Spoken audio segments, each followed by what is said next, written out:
અત્યારે આપણા રાજપુરા પાટીદાર પાડના સૌ ભાઈઓ અને બહેનો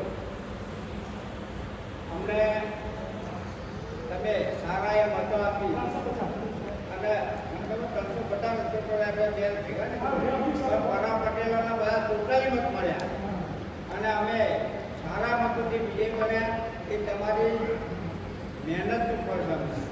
તમે આટલી સહકાર મહેનત ના આપ્યા તો કરવા ઘેર હોય તો તમે જે તમારા માટે સારું મૂકી રાખી અને અમે સફળ કર્યા, સહકાર આપ્યો અને અમે વિજય બન્યા એટલે અમે તમારો આભાર માનવા આવ્યા છીએ.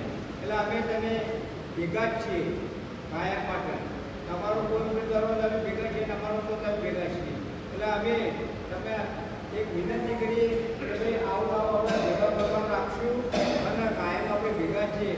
કોઈ પણ પક્ષમાં પણ તમે તો તમારો અમે સહકાર આપ્યું, તમે અમે સહકાર તમને આપીશું અને તમે અમને વિજય બનાવ્યા એ બદલ ખૂબ ખૂબ આભાર. અને બધાને ખૂબ ખૂબ અભિનંદન આપું છું. ખરેખર એક પણ મત બગડે નહીં અને મતદાન કરવું એ માટે કરવું. મત હોય પણ મત આવવાના શું કરવાનું ઘેર કહીએ તો તમે તો કટાઈ મતદાન કર્યું અને અમને બધા અમને જ મત આપ્યા એ બદલ ખૂબ ખૂબ આભાર. બોલો શક્તિ.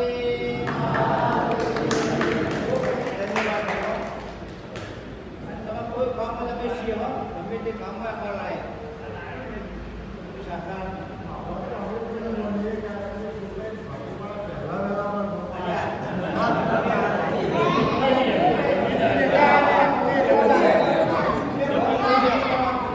ખરેખર વાત સાચી છે. ભાજપ ધમથી ચૂંટીને આવો તો પહેલી વાર હતા કે આટલો આનંદ જોયો.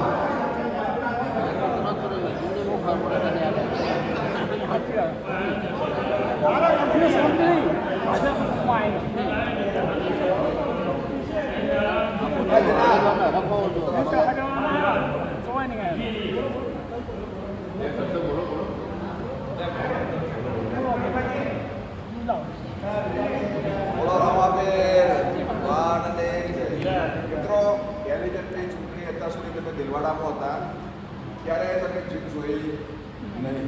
જ્યારે જઈએ ત્યારે પૂરા આવીને કોંગ્રેસ આવ્યું, ભાજપ આવતું નહોતું. આ વખતે આપણું સંવિધાન બદલી ગયું. આપણે રણછોડપુરા, માત્રાસા, જેતપુર અને બીજાપુર આવ્યું. પહેલે તો મુસલમાન સમાજ ભારતીય જનતા પાર્ટીને મત આવતો હોય તો આપણે બધા હિન્દુ સમાજના માણસો છીએ એટલે આપણે ગર્વ હોવો જોઈએ. અને રણછોડપુરાના તમામ મુસલમાન સમાજ હોય કે આપણો હિન્દુ સમાજ હોય, દરેકનો હું જેતપુર વતી, પાટીદાર વતી બધાનો ખૂબ ખૂબ આભાર માનું છું. અસ્તુ.